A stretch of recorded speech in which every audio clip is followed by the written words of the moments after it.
के मुंह की तरह शहर में बढ़ती जाम की समस्या को एनडीए के पूर्व प्रत्याशी अजहर इस्लाम ने गंभीरता से लिया है। दरअसल गत रात्रि को इफ्तारी के बाद जरूरी काम से शहर की ओर जा रहे अजहर इस्लाम मुफस्सिल थाना से लेकर अब्दुल कलाम आजाद चौक तक लगे भयंकर जाम में खुद फंस गए। जाम में छोटे बच्चे, बुजुर्ग, महिलाएं और रोजेदार लोग परेशान थे। जाम की गंभीरता को देखते हुए वे खुद पैदल चलकर नगर पालिका टोल टैक्स पहुंचे एवं नगर पालिका के कर्मियों से बातचीत की और सख्त शब्दों में कहा कि टैक्स वसूली के नाम पर जनता को परेशान करना बिल्कुल बर्दाश्त नहीं किया जाएगा। जनता की सुविधा सबसे पहले होनी चाहिए। उन्होंने बताया कि अभी ईद का त्योहार आने वाला है। ईद की खरीदारी के लिए हजारों लोग बाजार आएंगे। अगर अभी से व्यवस्था ठीक नहीं की गई तो कभी भी कोई बड़ी दुर्घटना हो सकती है। उन्होंने टोल टैक्स के कर्मियों को दो टूक शब्दों में कहा कि यहां अतिरिक्त स्टाफ लगाए जाएं, सुरक्षा व्यवस्था बढ़ाई जाए और टोल वसूली के लिए काउंटर की संख्या बढ़ाई जाए ताकि जाम की समस्या खत्म हो और आम जनता को राहत मिल सके। इस संबंध में उन्होंने ऊपर के वरीय पदाधिकारी से संपर्क करने की बात कही। देखिए, मामला यह है कि मैं अभी जस्ट घर से इफ्तारी करके आ रहा था। आने के क्रम में मैंने देखा कि अब्दुल कलाम आजाद चौक जो है वहाँ पर आपका मुफस्सिल थाना से लेकर अब्दुल कलाम आजाद चौक तक पूरी तरह से रास्ता जाम था। यहाँ तक कि एक टोटो भी बढ़िया से पास नहीं हो रहा था। मुझे भी कम से कम 500 मीटर दूर से पैदल आना पड़ा। मैं वहाँ नगर पालिका जो टोल टैक्स है अब्दुल कलाम आजाद चौक के पास, वहाँ का कर्मी लोग को बोला कि आप लोग की वजह से यहाँ का जो आम नागरिक है उन लोग को बहुत सारी परेशानी उठानी पड़ रही है। रमज़ान का महीना है। मेरा घर भी बहुत लोग आके मुझे कंप्लेंट किए थे कि हम लोग ऐसा भी कभी कभी होता है कि रमज़ान भी हम लोग खोल नहीं पाते हैं, कि रास्ते में ही हम लोग फंस के रह जाते हैं।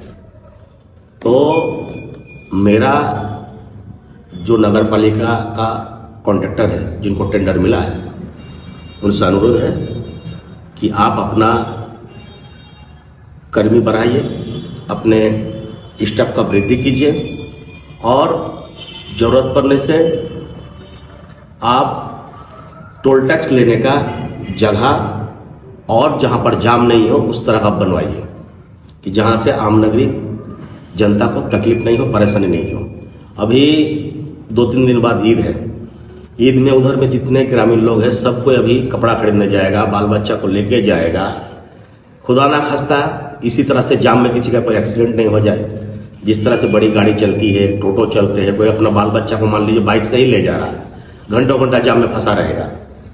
तो मैं यहाँ का प्रशासन से भी अपील करता हूँ, अनुरोध करता हूँ कि इसको देखा जाए और ये जो जाम लग रही है ये जाम नहीं हो। कुछ भी हो, संविधान में एक चीज स्पष्ट है कि किसी के कारण आम नागरिक को तकलीफ नहीं होनी चाहिए और जरूरत पड़ा तो मैं इसको लेकर डीसी साहब से बात करूंगा, एक पत्र लिखूंगा कि यहाँ का जो आम नागरिक को तकलीफ हो रही है इस जाम की वजह से, इसको ठीक किया जाए।